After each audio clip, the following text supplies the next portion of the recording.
नमस्कार, current news में आपका स्वागत है। मैं हूं अमृत उपाध्याय। सबसे पहले हेडलाइंस पर डालते हैं नजर।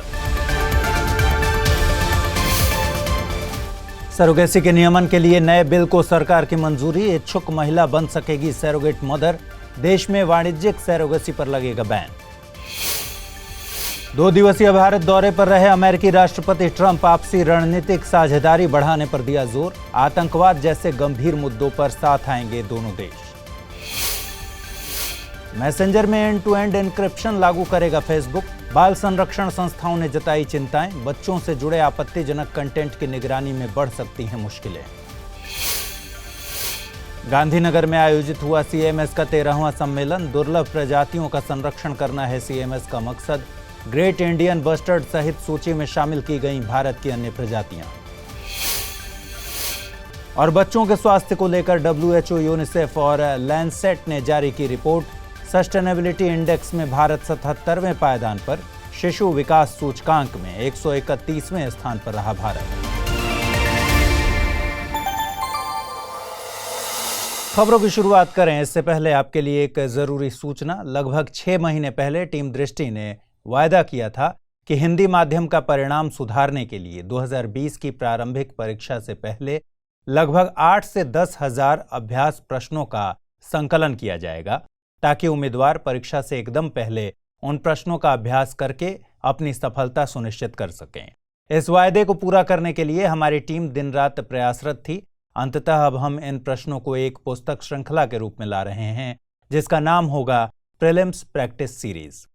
इन पुस्तकों में सामान्य अध्ययन के सभी खंडों पर आज तक पूछे गए व भविष्य में संभावित प्रश्नों को शामिल किया गया है। व्यापक आधार लेने के लिए IAS, PCS, UGC net, CDS, NDA व CAPF आदि सभी परीक्षाओं के प्रश्न शामिल किए गए हैं। साथ ही प्रत्येक प्रश्न के उत्तर की विस्तृत व्याख्या भी दी गई है, ताकि उनसे कई अन्य प्रश्न भी तैयार हो सकें। टीम दृष्टि का विश्वास है कि प्रीलिम्स से पहले इन पुस्तकों का अभ्यास कर लेने से आपकी सफलता बहुत हद तक सुनिश्चित हो सकती है। प्रीलिम्स प्रैक्टिस सीरीज में प्रकाशित की जाने वाली पुस्तकें कुछ इस तरह हैं। भारतीय संविधान व राज्य व्यवस्था, 1600 से ज्यादा प्रश्न, 1 मार्च 2020 से उपलब्ध। भारतीय इतिहास एवं कला संस्कृति, 2000 से ज्यादा प्रश्न, 15 मार्च 2020 से उपलब्ध। भूगोल एवं पर्यावरण पारिस्थितिकी, 1800 से ज्यादा प्रश्न, 30 मार्च 2020 से उपलब्ध। भारतीय अर्थव्यवस्था, 1100 से ज्यादा प्रश्न, 10 अप्रैल 2020 से उपलब्ध। सामान्य विज्ञान एवं विज्ञान प्रौद्योगिकी, 1100 से ज्यादा प्रश्न और उपलब्धता 20 अप्रैल 2020 से। भारत 2020 बजट, आर्थिक सर्वेक्षण व करंट अफेयर्स में 1100 से ज्यादा प्रश्न और इसकी उपलब्धता 30 अप्रैल 2020 से होगी। चलिए अब खबरों की शुरुआत करते हैं। केंद्रीय कैबिनेट ने सरोगेसी रेगुलेशन बिल 2020 को मंजूरी दे दी है। राज्यसभा की एक चयन समिति की सिफारिशों के बाद सरकार ने यह फैसला लिया है। यह बिल किसी इच्छुक महिला को सरोगेट मदर बनने की अनुमति देता है। सरकार के मुताबिक नए बिल से उन भारतीय दंपतियों को तो लाभ मिलेगा ही जिनकी कोई संतान नहीं है, साथ ही विधवा और तलाकशुदा महिलाएं भी इससे लाभान्वित होंगी। राज्यसभा समिति ने 2019 के बिल से इनफर्टिलिटी की परिभाषा हटाने सहित 15 बड़े बदलावों की सिफारिशें भेजी थीं। आपको बता दें कि पुराने बिल में इनफर्टिलिटी को असुरक्षित संबंध बनाने के 5 साल बाद भी गर्भधारण न होने की स्थिति के आधार पर परिभाषित किया गया था। नए बिल में वाणिज्यिक सरोगेसी पर रोक लगाने का प्रावधान किया गया है। वहीं अल्ट्रुइस्टिक सरोगेसी यानी लोकोपकारी सरोगेसी की अनुमति मिली है। इसके अलावा यह बिल केवल भारतीय दंपतियों को ही सरोगेसी का विकल्प देता है। देश में सरोगेसी के विनियमन के लिए यह विधेयक नेशनल सरोगेसी बोर्ड और स्टेट सरोगेसी बोर्ड के गठन के साथ साथ राज्यों और यूटीज में प्राधिकरणों के गठन का प्रावधान करता है। बिल की खास बात यह है कि इसमें सरोगेट मदर के लिए बीमा कवर की अवधि को 16 माह से बढ़ाकर 36 माह करने का उपबंध भी मौजूद है। हाल ही में मुंबई की एक मजिस्ट्रेट अदालत ने वोटर आई कार्ड को नागरिकता का पर्याप्त प्रमाण माना है। कोर्ट ने यह फैसला तब दिया जब पुलिस ने 2 व्यक्तियों को वोटर ID कार्ड के आधार पर नागरिक मानने से इनकार कर दिया और बांग्लादेशी घुसपैठी बताया। हालांकि कुछ दिन पहले ही गुवाहाटी उच्च न्यायालय की एक खंडपीठ ने चुनावी फोटो पहचान पत्र को नागरिकता का निर्णायक प्रमाण नहीं माना, जो कि 2016 के मोहम्मद बाबुल इस्लाम बनाम असम मामले में कोर्ट के पूर्ववर्ती फैसले को दोहराने जैसा है, जबकि मुंबई मजिस्ट्रेट द्वारा उठाया गया कदम कुछ सालों पहले चुनाव आयोग के निर्णय से मेल खाता है। जन प्रतिनिधित्व अधिनियम 1951 के तहत बने रजिस्ट्रेशन ऑफ इलेक्टर्स रूल 1960 के फॉर्म 6 के मुताबिक मतदाता सूची में होना नागरिक होने का अधिकार माना गया है। साथ ही चुनाव आयोग ने अपने नामांकन फॉर्म में संशोधन करके उम्मीदवार की नागरिकता के बारे में घोषणा के प्रावधान को जोड़ा था, जो कि चुनाव प्रक्रिया और नागरिकता में संबंध स्थापित करता है। इसके अलावा मुंबई कोर्ट के मुताबिक Aadhaar card, PAN card, driving licence या राशन कार्ड नागरिकता सिद्ध करने के लिए पर्याप्त दस्तावेज नहीं कहे जा सकते। हालांकि जन्म प्रमाण पत्र, अधिवास प्रमाण पत्र, बोनाफाइड प्रमाण पत्र, पासपोर्ट का प्रयोग नागरिकता सिद्ध करने के लिए किया जा सकता है। दिल्ली में हुई हालिया हिंसा के चलते प्रभावित जगहों पर अर्धसैनिक बलों की तैनाती की गई है। वहीं इन क्षेत्रों के लिए सेना बुलाने की मांग ने भी जोर पकड़ा है। गौरतलब है कि दंगा प्रभावित क्षेत्रों में सशस्त्र बलों की तैनाती अत्यंत गंभीर स्थिति में ही की जाती है। यह प्रक्रिया किसी क्षेत्र में कानून व्यवस्था को संभालने की सामान्य नागरिक प्रक्रिया से भिन्न है।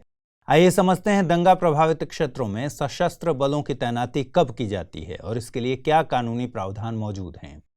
आपको बता दें कि इस संबंध में सीआरपीसी 1973 की धारा 130 से 132 के बीच प्रावधान मौजूद हैं। सीआरपीसी की धारा 129 में हिंसक भीड़ को तितर बितर करने संबंधी प्रावधान किए गए हैं। इसके तहत गैरकानूनी रूप से जमा भीड़ अथवा 5 या उससे अधिक लोगों का समूह जिससे लोक शांति भंग होने की आशंका है, उसे हटाने के लिए सिविल बल के प्रयोग का प्रावधान किया गया है। वहीं धारा 130 ऐसी ही किसी भीड़ को तितर बितर करने के लिए सशस्त्र बलों के उपयोग का उपबंध करती है, जब लोक शांति को बनाए रखने के लिए भीड़ को हटाना जरूरी हो जाता है। इसके लिए किसी कार्यकारी मजिस्ट्रेट को कमान सौंपी जाती है। इसके आगे भी अगर ऐसी स्थिति पैदा होती है जब भीड़ बेहद खतरनाक रवैया अपना ले और कार्यकारी मजिस्ट्रेट से संपर्क न किया जा सके, सशस्त्र बलों का कोई राजपत्रित या नियुक्त अधिकारी स्थिति की कमान संभालता है। इसके लिए धारा 131 में प्रावधान किया गया है। हालांकि इस दरमियान उसे कार्यकारी मजिस्ट्रेट के लिखित आदेशों का पालन करना होता है। शांति स्थापना के मकसद से की गई कार्रवाई के लिए सशस्त्र बलों को कानूनी मुकदमे से बचाने के लिए भी प्रावधान किए गए हैं। धारा 132 के मुताबिक कुछ अपवादों को छोड़कर धारा 129, 130 और 131 के तहत की गई कार्रवाई के लिए किसी आपराधिक न्यायालय में मुकदमा नहीं चलाया जा सकता। बीते दिनों पोषण अभियान के क्रियान्वयन पर सरकार ने दूसरी रिपोर्ट जारी की। रिपोर्ट में राज्यों और संघ शासित क्षेत्रों को स्वास्थ्य कार्यक्रमों के कार्यान्वयन हेतु तत्परता के आकलन के लिए स्कोर दिए गए हैं।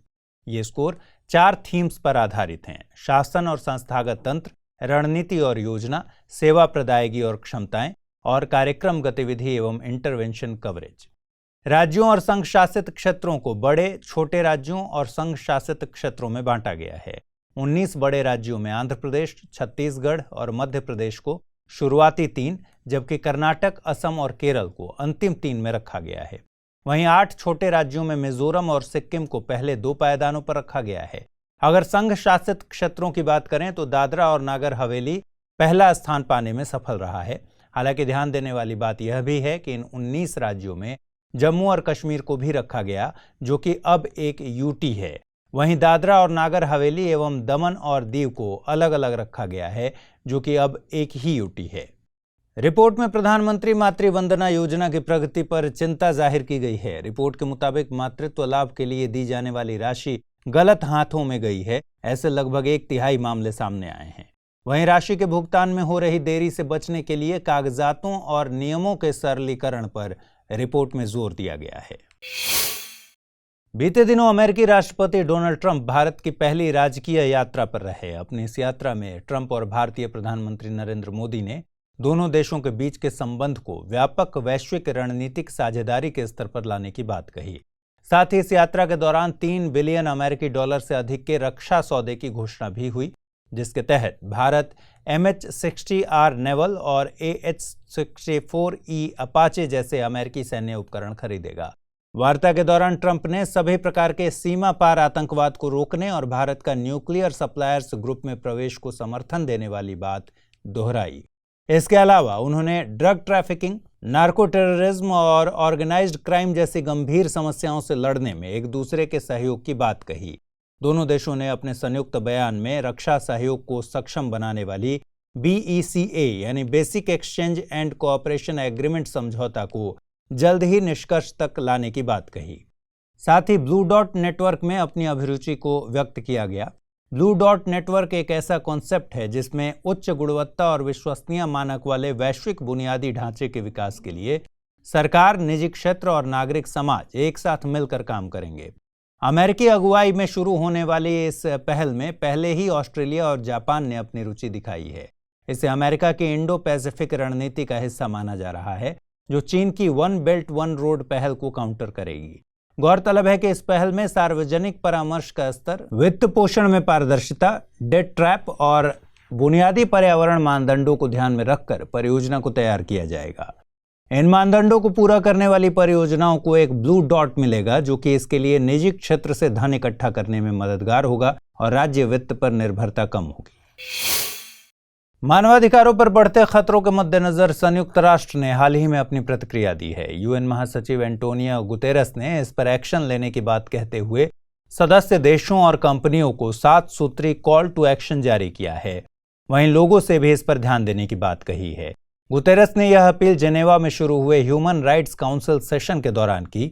7 सूत्री कॉल टू एक्शन में शामिल है सतत विकास के मद्देनजर मानवाधिकार, संकट के समय में मानव मूल्यों का महत्व, लैंगिक समानता और महिलाओं के लिए समान अधिकार, लोगों की सहभागिता और नागरिक क्षेत्र, भावी पीढ़ी के अधिकार, संयुक्त प्रयास और मानव अधिकारों के नए आयाम। यूएन के मुताबिक महासचिव ऐसे देशों के खिलाफ कड़ी प्रतिक्रिया देंगे जहां की सरकारें सीधे तौर पर मानवाधिकार हनन मामलों में लिप्त हैं, फिर चाहे वह चीन में उइघरों के डिटेंशन की बात हो या म्यांमार में रोहिंग्याओं के खिलाफ हो रहे अत्याचार का मामला, या फिर सीरिया में इदलिब में लोगों पर हो रही लगातार बमबारी की बात हो, और या फिर अमेरिकी सीमा पर बच्चों को अपने माता पिता से जबरन अलग कराने की घटना ही क्यों ना हो। बीते दिनों श्रीलंका ने युद्ध अपराधों के लिए 2015 के यूएन मानवाधिकार परिषद के प्रस्ताव से विड्रॉ कर लिया है। यह घोषणा जेनेवा में हो रही मानवाधिकार परिषद की 43वीं बैठक के दौरान की गई। दरअसल श्रीलंका ने यह निर्णय यूएस द्वारा अपने सेना प्रमुख लेफ्टिनेंट जनरल शैलेंद्र सिल्वा की यात्रा पर रोक लगाने की वजह से लिया है। यूएस के मुताबिक श्रीलंका के सेना प्रमुख पर गृह युद्ध के अंतिम चरण में मानव अधिकारों के घोर उल्लंघन का आरोप है। गौरतलब है कि श्रीलंका द्वारा सुलह, जवाबदेही और मानवाधिकार को बढ़ावा देने के लिए 2015 में रिजोल्यूशन 30/1 को लाया गया था, जिसे यूएन ने स्वीकार किया था। प्रस्ताव का मुख्य बिंदु गृह युद्ध के दौरान हुए कथित मानवाधिकार के उल्लंघन की जांच करना था, जिसे यूएस और ब्रिटेन सहित 11 देशों ने समर्थन दिया था। श्रीलंका में लगभग 2 दशकों से भी ज्यादा समय तक गृह युद्ध का माहौल रहा, जो 2009 में जाकर खत्म हुआ। संयुक्त राष्ट्र की रिपोर्ट के मुताबिक युद्ध के अंतिम चरण में मानवाधिकारों का बहुत अधिक हनन हुआ और गृह युद्ध के अंतिम महीने में ही लगभग 45,000 तमिल लोग मारे गए। हाल ही में फेसबुक ने अपने इंस्टाग्राम और मैसेंजर के लिए end to end encryption plan की घोषणा की। इस बात से चिंतित होकर दुनिया के कुछ बाल संरक्षण संगठनों और विशेषज्ञों ने मिलकर फेसबुक सीईओ मार्क जुकरबर्ग से मुलाकात की। वहीं यूके स्थित National Society for the Prevention of Cruelty to Children ने भी इस बात पर चिंता जाहिर की है। इन सभी का मानना है कि इस प्रस्ताव से आने वाले समय में ऑनलाइन प्लेटफॉर्म पर बाल सुरक्षा खतरे में आ सकती है, क्योंकि इस तरह के फैसले से बच्चों से जुड़े ऑनलाइन कंटेंट की मॉनिटरिंग करने में काफ़ी कठिनाई होगी और ऑनलाइन ग्रूमिंग एवं चाइल्ड पोर्नोग्राफिक कंटेंट की अपलोडिंग के मामलों में इजाफा होगा। आइए समझते हैं कि क्या है एंड टू एंड एन्क्रिप्शन और क्यों इसका विरोध किया जा रहा है। यह एक ऐसी प्रणाली है जिसमें कन्वर्सेशन करने वाले 2 लोगों के बीच भेजे जाने वाले मैसेज को लॉक कर दिया जाता है। चिंता की बात यह है कि इन एन्क्रिप्टेड मैसेजेस को कोई तीसरा व्यक्ति या उस प्लेटफॉर्म का एडमिनिस्ट्रेशन अथवा कोई कानूनी एजेंसी डिक्रिप्ट नहीं कर सकती, जिस वजह से सुरक्षा संबंधी मसले बने रहते हैं। हालांकि इसका फायदा यह भी है कि इससे यूजर्स की ऑनलाइन प्राइवेसी बनी रहती है। फेसबुक के इस फैसले को लेकर इसलिए चिंता जताई जा रही है क्योंकि फेसबुक मैसेंजर, इंस्टाग्राम और व्हाट्सएप तीनों ही प्लेटफॉर्म्स पर बच्चों से जुड़े आपत्तिजनक कंटेंट बड़ी संख्या में भेजे जाते हैं। यूके पुलिस ने इस संबंध में 9,000 से ज्यादा केस दर्ज किए हैं, जिनमें 22% मामले इंस्टाग्राम, 19% मामले फेसबुक या मैसेंजर और 3% मामले व्हाट्सएप पर पाए गए। हाल ही में एचपीएफ द्वारा एक नए एक्सोप्लैनेट G940b की पुष्टि की गई है। वैसे इस ग्रह की आरंभिक जानकारी नासा के केपलर टेलीस्कोप से मिली थी। इसका आकार पृथ्वी से लगभग दोगुना बताया जा रहा है और पृथ्वी से इसकी दूरी लगभग 100 प्रकाश वर्ष मानी जा रही है।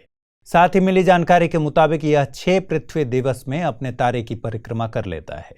एचपीएफ यानी habitable zone planet finder Penn State university के वैज्ञानिकों द्वारा बनाया गया एक खगोलीय स्पेक्ट्रोग्राफ है। इसे टेक्सास में 10 मीटर हॉबी एबरली टेलीस्कोप पर स्थापित किया गया है। यह स्पेक्ट्रोग्राफ प्रकाश को उसके अलग अलग तरंग दैर्ध्य में विभाजित कर देता है। इस उपकरण को हैबिटेबल जोन के अंतर्गत आने वाले ग्रहों का पता लगाने और चिन्हित करने के लिए तैयार किया गया है। गौरतलब है कि किसी तारे के आसपास का वह क्षेत्र जहां एक ग्रह अपनी सतह पर पानी को तरल रूप में बनाए रख सकता है, हैबिटेबल जोन कहा जाता है। लोगों की खाद्य आदतों और स्वास्थ्य पर उसके प्रभाव को लेकर हाल ही में एक सर्वे कराया गया था। यह survey Indian Council of Medical Research National Institute of Nutrition ने किया था, जिसमें National Nutrition Monitoring Bureau study 2015-16 का सहारा लिया गया। इसमें International Life Sciences Institute India का समर्थन भी लिया गया। अध्ययन के मुताबिक अहमदाबाद, दिल्ली जैसे 7 बड़े शहरों में महिलाओं के मुकाबले पुरुष अधिक मात्रा में अतिरिक्त फैट का सेवन करते हैं। रोजमर्रा के जीवन में खाई जाने वाली डिशेज में हाई लेवल फैट पाया गया है। ज्यादा तले हुए भोजन का सेवन करने वाले लोग उबले और कम तले हुए भोजन का सेवन करने वाले लोगों के मुकाबले अधिक फैट का उपभोग करते हैं। वहीं शहरों में उपभोग किए जाने वाले लगभग सभी मांसाहार खाद्यों में अधिक मात्रा में फैट पाया गया है। आपको बता दें कि Indian Council of Medical research biomedical research के प्रमोशन, फार्मूलेशन और कोऑर्डिनेशन के लिए देश में शीर्ष निकाय है। बीते दिनों नोएडा में मिनिस्ट्री ऑफ अर्थ साइंस द्वारा EMMDA यानी ensemble methods in modelling and data assimilation पर 3 दिवसीय अंतर्राष्ट्रीय सम्मेलन का आयोजन किया गया। इसका उद्घाटन केंद्रीय मंत्री डॉक्टर हर्षवर्धन ने किया। इसका मकसद EPS यानी एंसेंबल प्रेडिक्शन सिस्टम की वर्तमान स्थिति, भविष्य की संभावनाओं और अनुकूल उपयोग पर विचार विमर्श के लिए एक मंच प्रदान करना था। बीते कई वर्षों में मौसम पूर्वानुमान की नई तकनीकें विकसित हुई हैं, जिससे इस क्षेत्र में उल्लेखनीय सफलता मिली है। फिर भी मौसम से संबंधित भविष्यवाणी में अभी भी संख्यात्मक गलतियां संभव हैं। मौसम भविष्यवाणी की मात्रात्मक अनिश्चितता को दूर करने के लिए भारत समेत दुनिया के कई अग्रणी मौसम पूर्वानुमान केंद्रों ने मिलकर EPS विकसित किया है, जो मौसम का संभावित पूर्वानुमान प्रदान करता है। आपको बता दें कि वैश्विक और क्षेत्रीय हाई रिजोल्यूशन EPS से मिले अनुमान बहुत ही सटीक होते हैं। भारत ने हाल ही में 2 वैश्विक और 1 क्षेत्रीय EPS इंस्टॉल किया है, जिसकी रिजोल्यूशन क्षमता क्षैतिज धरातल के 4 किलोमीटर तक है और यह पूरे देश की फोरकास्टिंग करने में सक्षम है। इस सम्मेलन में UK, US समेत कई देशों के मौसम विभाग के वैज्ञानिकों ने EMMDA के नवीनतम विकास पर अपने रिसर्च पेपर रखे। इस सम्मेलन के प्रमुख विषय global weather prediction, data assimilation और मासिक व मौसमी पूर्वानुमान में एंसेंबल मेथड्स का प्रयोग, साथ ही एंसेंबल वेदर फोरकास्ट के सत्यापन एवं अनुप्रयोग रहे हैं। भारत द्वारा प्रस्तावित great Indian bustard, Bengal florican और एशियाई हाथी को CMS के अपेंडिक्स 1 में शामिल कर लिया गया है। गांधीनगर में हो रहे CMS यानी कन्वेंशन ऑन माइग्रेटरी स्पीशीज के 13वें सम्मेलन के दौरान इस प्रस्ताव को सर्वसहमति से मान लिया गया। इन प्रजातियों को CMS के अपेंडिक्स 1 में शामिल किए जाने के बाद अंतर्राष्ट्रीय संरक्षण निकायों और मौजूदा अंतर्राष्ट्रीय कानूनों व समझौतों के द्वारा सुव्यवस्थित संरक्षण प्रदान किया जा सकेगा और ये प्रजातियां सीमावर्ती क्षेत्रों में सुरक्षित रूप से आवागमन कर सकेंगी। आपको बता दें कि एशियाई हाथी IUCN की इंडेंजर्ड सूची में शामिल है। साथ ही वन्य जीव संरक्षण अधिनियम 1972 की अनुसूची 1 में रखकर इसे कानूनी सुरक्षा प्रदान की गई है। फिर भी एशियाई हाथी के संरक्षण में पर्यावरण हानि और विखंडन, मानव हाथी संघर्ष और हाथियों के अवैध शिकार व अवैध व्यापार की वजह से बाधा बनी रहती है। ग्रेट इंडियन बस्टर्ड IUCN की क्रिटिकली इंडेंजर्ड कैटेगरी में शामिल है। ग्रेट इंडियन बस्टर्ड को प्रवासन के दौरान भारत पाकिस्तान सीमा क्षेत्र पर अवैध शिकार और भारत में बिजली लाइन से टकराव जैसे खतरों का सामना करना पड़ता है।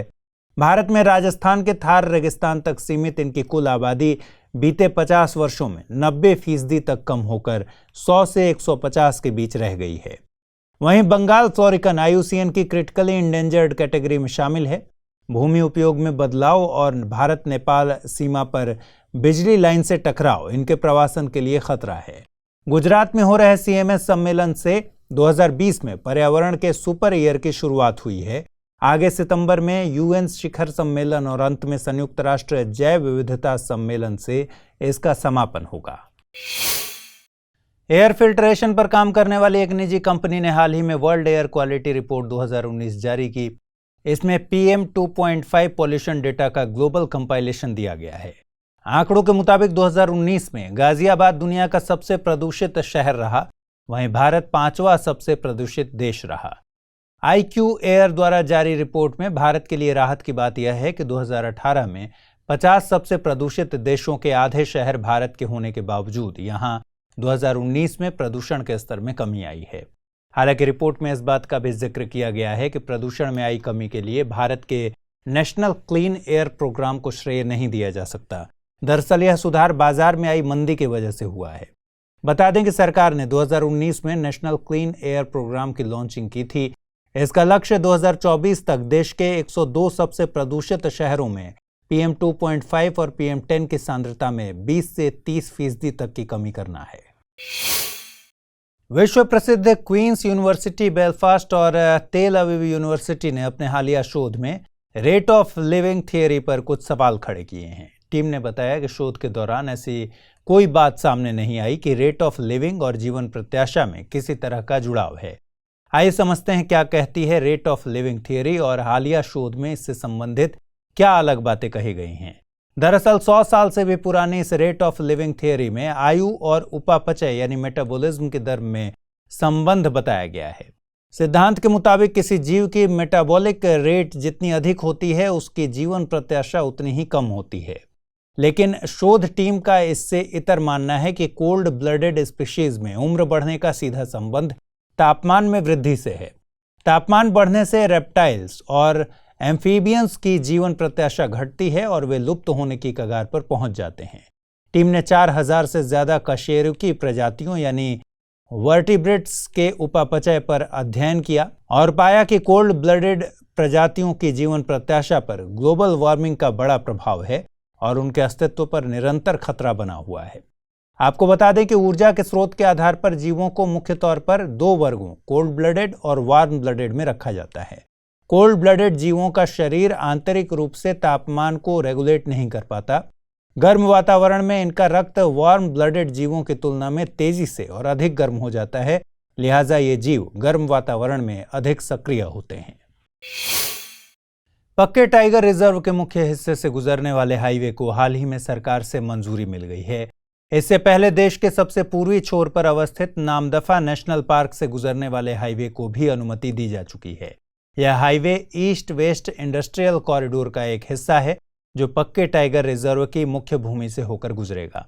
पर्यावरणविदों का मानना है कि इससे न केवल इस संरक्षित क्षेत्र में रहने वाले जीवों बल्कि असम के नामेरी टाइगर रिजर्व पर भी असर पड़ेगा। साथ ही मानव वन्य जीव संघर्ष होने की भी संभावनाएं हैं। आपको बता दें कि यह इंडस्ट्रियल कॉरिडोर अरुणाचल प्रदेश के वेस्ट कामेंग जिले को उसके पूर्वी जिले चांगलांग से जोड़ता है। नामदफा नेशनल पार्क एक टाइगर रिजर्व भी है जो पूर्वी हिमालय बायोडायवर्सिटी हॉटस्पॉट का सबसे बड़ा संरक्षित क्षेत्र भी है। केवल यही नहीं, कुल क्षेत्रफल के आधार पर यह देश का तीसरा सबसे बड़ा नेशनल पार्क भी है। इस पार्क से नामदफा नदी होकर गुजरती है और दाफा सिंगपो जनजाति के लोग यहाँ बड़ी संख्या में रहते हैं, इसलिए इसे नामदफा कहा गया है। वार्षिक वर्षण काफी अधिक होने की वजह से यहाँ निचली भूमि के उष्ण सदाबहार वर्षावन पाए जाते हैं। हालांकि ऊंचाई बढ़ने के साथ दूसरी वनस्पतियां भी यहाँ पाई जाती हैं। यह संरक्षित क्षेत्र डिप्टेरोकॉर्प वनों के लिए भी जाना जाता है। डिप्टेरोकॉर्प वनों में कठोर लकड़ी वाले उष्ण सदाबहार वन होते हैं जो मुख्य तौर पर इंडोनेशिया के बोर्नियो द्वीप पर पाए जाते हैं। पक्के टाइगर रिजर्व अरुणाचल प्रदेश के पश्चिमी हिस्से में अवस्थित है। पक्के नदी के नाम पर इसे पक्के या पखुई वाइल्ड लाइफ सेंचुरी नाम दिया गया है। पश्चिम में यह टाइगर रिजर्व केमांग नदी से घिरा हुआ है। यहाँ निचली भूमि के सदाबहार, अर्ध सदाबहार और चौड़ी पत्ती वाले हिमालयी वन पाए जाते हैं। हालिया दिनों में मलई महादेश्वर वाइल्ड लाइफ सेंचुरी को टाइगर रिजर्व का दर्जा देने की बात चल रही है। जल्द ही इसे एनटीसीए यानी नेशनल टाइगर कंजर्वेशन अथॉरिटी से सिफारिशें मिलने के बाद नोटिफाई भी किया जा सकता है। कर्नाटक में अवस्थित इस वाइल्ड लाइफ सेंचुरी को अगर टाइगर रिजर्व का दर्जा मिलता है तो कर्नाटक में टाइगर रिजर्व्स की संख्या 6 हो जाएगी। फिलहाल राज्य में 5 टाइगर रिजर्व हैं: बांदीपुर, भद्रा, दांदेली, अंशी, नागरहोल और बेलीगिरी रंगनाथ टेम्पल। यह वाइल्ड लाइफ सेंचुरी एक तरफ से Biligiri Ranganath temple tiger reserve तो दूसरी तरफ से तमिलनाडु के सत्यमंगलम टाइगर रिजर्व से घिरी हुई है, जबकि कावेरी वाइल्ड लाइफ सेंचुरी इससे सीमा साझा करती है। यह पूर्वी और पश्चिमी घाट के मिलन स्थल पर अवस्थित है। मलई महादेश्वर वाइल्ड लाइफ सेंचुरी में गौर, सांभर, चीतल, 4 हॉर्न्ड एंटीलोप, जंगली सुअर जैसी प्रजातियां पाई जाती हैं। मैसूर एलिफेंट रिजर्व का हिस्सा होने की वजह से यहां हाथी भी पाए जाते हैं। तमिलनाडु के सत्यमंगलम टाइगर रिजर्व की बात करें तो यह एक वाइल्ड लाइफ सेंचुरी है। यह भी पूर्वी और पश्चिमी घाट मिलन स्थल पर अवस्थित है, जहां उच्च स्तर की जैव विविधता पाई जाती है। यहां खास तौर पर कांटेदार वनस्पतियों के साथ पतझड़ वन, उष्ण पहाड़ी जैसे वन पाए जाते हैं। बीते दिनों केंद्र ने प्रधानमंत्री फसल बीमा योजना के प्रावधानों में परिवर्तन किया है। 2020 की खरीफ फसलों से इसे किसानों के लिए स्वैच्छिक कर दिया गया है। साथ ही प्रीमियम भुगतान के नियमों में भी परिवर्तन हुआ है। PMFBY यानी प्रधानमंत्री फसल बीमा योजना के तहत किसान को खरीफ फसलों के लिए 2%, रबी फसलों के लिए 1.5% एवं बागवानी फसलों के लिए 5% का प्रीमियम देना पड़ता है। अभी तक बीमा कंपनियों द्वारा बीमित राशि यानी सम अश्योर्ड पर लगाई गई किसी भी सीमा तक की प्रीमियम राशि को किसान की हिस्सेदारी हटाने के बाद केंद्र और राज्य आधा आधा भुगतान करते थे। नए नियम के मुताबिक केंद्र अब असिंचित क्षेत्रों के लिए अधिकतम 30% तक और सिंचित क्षेत्रों के लिए अधिकतम 25% तक की प्रीमियम राशि में ही किसान का हिस्सा हटाकर अपना आधा हिस्सा देगा। इस सीमा से अधिक की प्रीमियम राशि पूरी तरह राज्य सरकार वहन करेगी। केंद्र के इस निर्णय से राज्यों के लिए प्रीमियम सब्सिडी का बोझ बढ़ जाएगा, जो कि पहले से ही अपने हिस्से की प्रीमियम सब्सिडी को समय पर नहीं दे पाते। इससे बीमा कंपनियों द्वारा किसानों को समय पर मुआवजा देना कठिन होगा। PMFBY पैदावार आधारित है। इस नए नियम में केंद्र ने PMFBY के तहत राज्यों को अतिरिक्त जोखिम कवर को तय करने का विकल्प दिया है। बीते दिनों प्रधानमंत्री की अध्यक्षता में आर्थिक मामलों की मंत्रिमंडलीय समिति ने अहम फैसला लेते हुए केंद्रीय क्षेत्र की योजना formation and promotion of FPOs को मंजूरी दी है। इसका मकसद अगले 5 सालों में 10,000 नए FPOs यानी फार्मर प्रोड्यूसर ऑर्गेनाइजेशंस का गठन और उनका प्रोत्साहन करना है। सरकार ने इसके जरिए किसानों के लिए इकोनॉमीज ऑफ स्केल सुनिश्चित करने का लक्ष्य साधा है। इकोनॉमीज ऑफ स्केल से आशय ऐसी स्थिति से है जब कम इनपुट लागत पर वस्तुओं और सेवाओं की ज्यादा से ज्यादा इकाइयों का उत्पादन किया जा सके। इस योजना से किसानों को क्वालिटी इनपुट, तकनीक, क्रेडिट और बेहतर मार्केटिंग तक पहुंच बनाने में मदद मिलेगी। यह scheme small farmers agri business consortium, national cooperative development corporation और नाबार्ड द्वारा क्रियान्वित की जाएगी। हालांकि राज्य भी केंद्र के कृषि, सहकारिता और किसान कल्याण विभाग से परामर्श कर अपनी किसी एजेंसी को नामित कर सकते हैं। इस योजना के अंतर्गत FPOs को 1 डिस्ट्रिक्ट 1 प्रोडक्ट क्लस्टर के तहत प्रोत्साहित किया जाएगा। इससे FPOs के द्वारा बेहतर प्रसंस्करण, मार्केटिंग, ब्रांडिंग और निर्यात को बढ़ावा मिलेगा। आपको बता दें कि FPOs वे उत्पादक संगठन होते हैं जिन्हें प्राथमिक उत्पादकों मसलन किसानों, दुग्ध उत्पादकों, मछुआरों, बुनकरों, ग्रामीण कारीगरों और शिल्पकारों द्वारा कानूनी इकाई के रूप में गठित किया जाता है। हाल ही में मुख्य आर्थिक सलाहकार कृष्णमूर्ति सुब्रमण्यम ने IIT कानपुर में हो रहे सम्मेलन में प्रो क्रोनी नीति पर अपने विचार रखे। उनके अनुसार प्रो क्रोनी नीति से देश को दूर रहने की जरूरत है, उसकी जगह प्रो बिजनेस नीतियों को बढ़ावा देना बेहतर होगा। कौटिल्य के अर्थशास्त्र का जिक्र करते हुए उन्होंने कहा कि अर्थव्यवस्था को सही करने के लिए केवल पिछले 100 सालों में कही गई बातें ही ध्यान में रखना पर्याप्त नहीं है, बल्कि प्राचीन समाज की नीतियों का भी अध्ययन करना चाहिए। कौटिल्य के अर्थशास्त्र में वेल्थ क्रिएशन का खासा जिक्र किया गया है और इसमें नैतिक तरीकों से वेल्थ क्रिएशन पर जोर दिया गया है। आपको बता दें कि प्रो क्रोनी नीति बाजार के लिए खतरनाक होती है। यह नीति केवल संकीर्ण व्यावसायिक हितों को बढ़ावा देती है और सामाजिक कल्याण में बाधा पहुंचाती है। साथ ही क्रोनिज्म रचनात्मक विनाश की प्रक्रिया को रोककर अक्षमता को बढ़ावा देती है, जिससे देश की अर्थव्यवस्था से धन का क्षय होता है। जबकि अगर प्रो बिजनेस नीतियों की बात करें तो इससे बाजार में निष्पक्ष प्रतिस्पर्धा का माहौल बनता है, जो कि बाजार में आने वाली कई समस्याओं को दूर करने में सहायक होती है। प्रो बिजनेस नीतियों द्वारा धन का सही तरीके से बंटवारा होने की वजह से देश में सामाजिक कल्याण की दिशा में प्रगति होगी।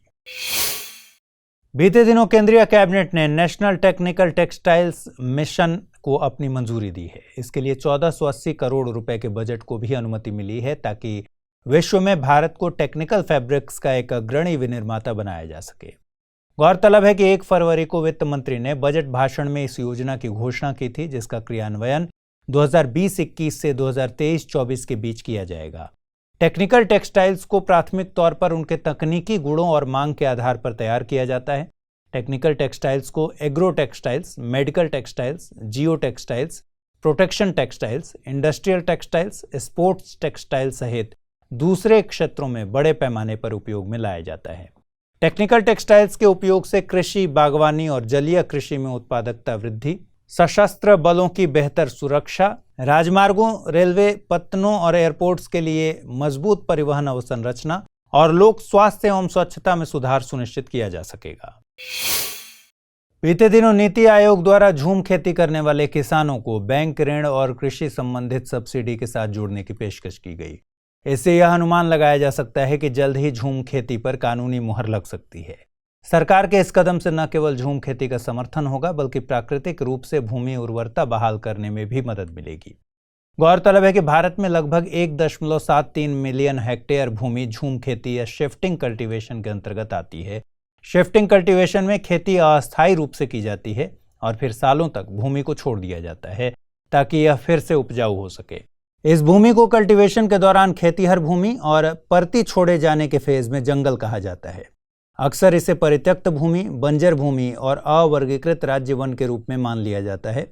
2003 के आंकड़ों के मुताबिक भारत में लगभग 6.23 लाख परिवार झूम कृषि में संलग्न थे।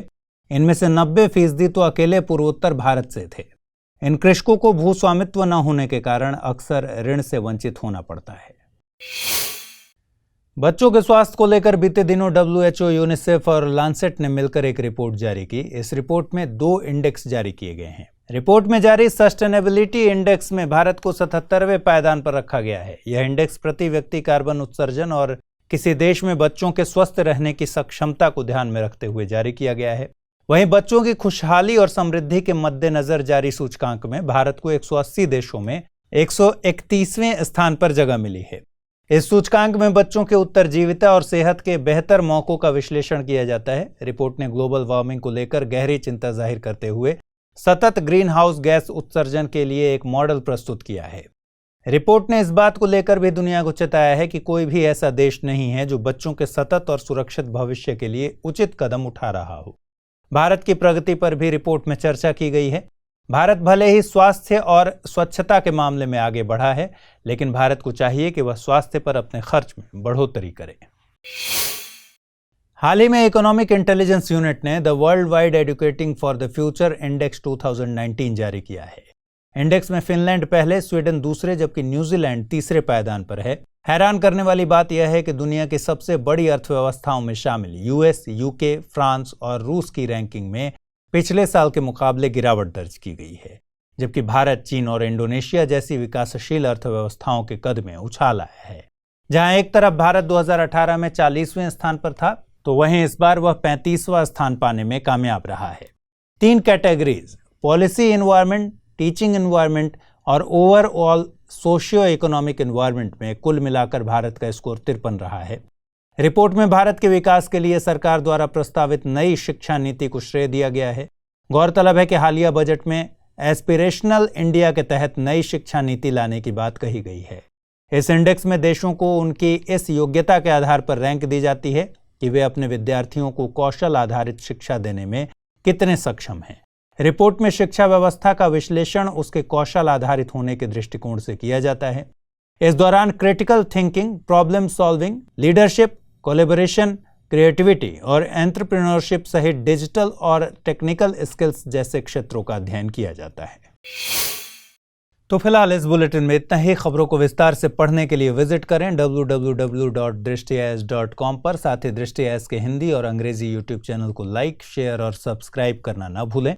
लेकिन चलते चलते डालते हैं कुछ छोटी मगर जरूरी खबरों पर नजर। बीते दिनों केंद्रीय कैबिनेट ने जम्मू और कश्मीर के लिए समवर्ती सूची के केंद्रीय कानूनों को लागू करने संबंधी आदेश को मंजूरी दे दी। इसके तहत 37 केंद्रीय कानून केंद्र शासित प्रदेश जम्मू और कश्मीर में लागू होंगे। यह आदेश जम्मू और कश्मीर पुनर्गठन अधिनियम के प्रावधानों के तहत जारी किया जाएगा। आदेश के बाद 31 अक्टूबर 2019 से पहले जम्मू कश्मीर को छोड़कर पूरे भारत में लागू होने वाले सभी केंद्रीय कानून अब 31 अक्टूबर 2019 के बाद से यहाँ भी लागू माने जाएंगे। 5G तकनीक से जुड़ी तकनीकों की पहचान और उनके प्रोत्साहन के लिए दूरसंचार विभाग ने 5G हैकाथॉन लॉन्च की है। इसमें कई सारे सरकारी, अकादमी और औद्योगिक हितधारकों की भागीदारी होगी। इसे लॉन्च करने के पीछे सरकार का मकसद देश में कटिंग एज आइडियाज का पता लगाना है, जिनका बाद में 5G उत्पादों और समाधानों में उपयोग किया जा सके। इसकी शुरुआत 21 फरवरी को की जा चुकी है और आगामी 16 अक्टूबर को इंडिया मोबाइल कांग्रेस में इसका समापन कर दिया जाएगा। हाल ही में अमेरिका और अफगान तालिबान ने आंशिक शांति वार्ता की संभावना जताई है। अगर यह सफल होती है तो दोनों पक्ष लगभग 2 दशकों के संघर्ष को समाप्त करने के पहले चरण पर हस्ताक्षर करेंगे। तालिबान मध्यस्थों के मुताबिक इस डील पर हस्ताक्षर करने से पहले एक उपयुक्त सुरक्षा स्थिति बनाई जाएगी, जिसमें ये उम्मीद की जा सकती है कि सभी विदेशी सेनाएं वापस चली जाएं। 1989 में सोवियत सैनिकों की वापसी के बाद छात्रों के एक गुट ने विद्रोह किया था। इन छात्रों को पश्तो भाषा में तालिबानी कहते हैं। कुछ दिनों पहले कुछ खगोलविदों ने पृथ्वी की परिक्रमा करते हुए एक छोटे पिंड की खोज की। इस पिंड को मिनी मून 2020 CD3 नाम दिया गया है। शोधकर्ता इसे पृथ्वी का दूसरा चंद्रमा भी कह रहे हैं। टीम की माने तो यह एक क्षुद्र ग्रह है। जब कोई क्षुद्र ग्रह पृथ्वी की कक्षा से होकर गुजरता है तो कुछ समय के लिए वह उसी कक्षा में रह जाता है। इस तरह के क्षुद्र ग्रह को टेम्परली कैप्चर्ड ऑब्जेक्ट कहा जाता है। बता दें कि इस तरह की यह दूसरी खोज है। इससे पहले 2006 में RH-120 को पृथ्वी की परिक्रमा करते देखा गया था।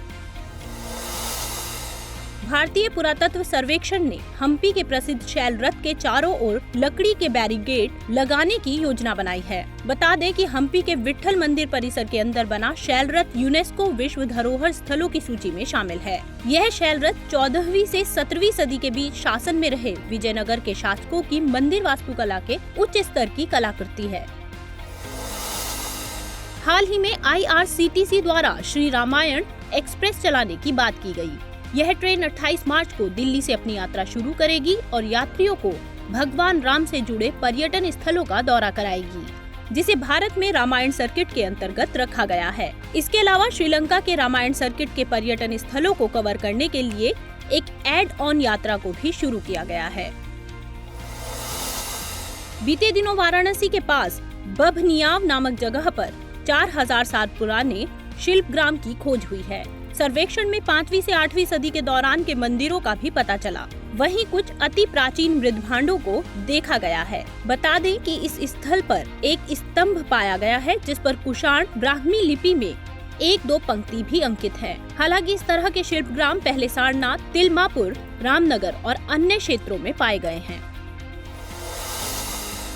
हाल ही में अवीव विश्वविद्यालय के शोधकर्ताओं ने ऐसे परजीवी की खोज की है जो सांस लेने में ऑक्सीजन का प्रयोग नहीं करते। इस माइक्रोस्कोपिक परजीवी का नाम हेनेगुआ साल्मिनिकोला रखा गया है। इसके बाद जीव जगत के बारे में विज्ञान की धारणाओं में काफी बदलाव आया है, क्योंकि अभी तक यही माना जाता रहा है कि सभी जानवर एरोबिक श्वसन करते हैं, जिसके लिए ऑक्सीजन का उपयोग किया जाता है।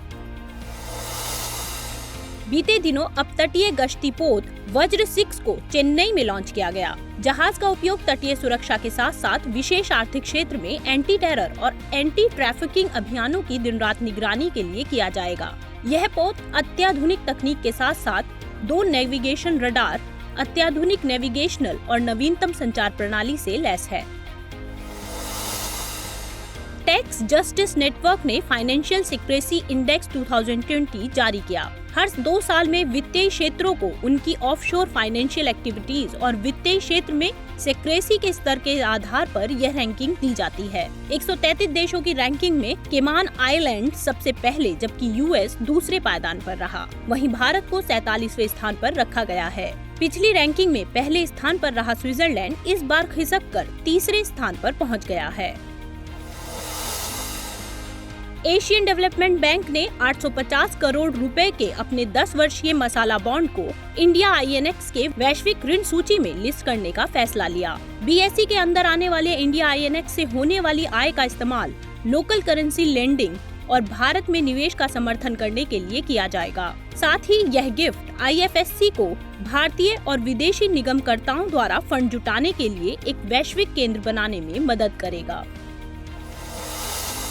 बीते दिनों भारतीय रेलवे ने ऑनलाइन चैटबॉट आस्क दिशा को हिंदी भाषा में अपग्रेड कर दिया है। शुरुआत में इसे अंग्रेजी भाषा में लॉन्च किया गया था। रेल यात्रियों को IRCTC द्वारा दी जाने वाली विभिन्न सेवाओं से संबंधित प्रश्नों के जवाब इंटरनेट पर देने के लिए कृत्रिम बुद्धिमत्ता पर आधारित आस्क दिशा चैटबॉट को 2018 में विकसित किया गया था। बीते दिनों दिल्ली में मोहल्ला मार्शल तैनात किए जाने की घोषणा की गई। मोहल्ला मार्शल के तहत प्रत्येक मोहल्ले में भूतपूर्व सैनिकों या सिविल सोसाइटी स्वयं सेवकों को शामिल किया जाएगा। अभी इसे दिल्ली के कुछ इलाकों में पायलट परियोजना के तौर पर लागू किया जा रहा है। वहीं SC/ST वर्ग की महिलाओं और बच्चियों के कल्याण की दिशा में काम करने के लिए SC/ST विमेन वेलफेयर सेल भी गठित की जाएगी।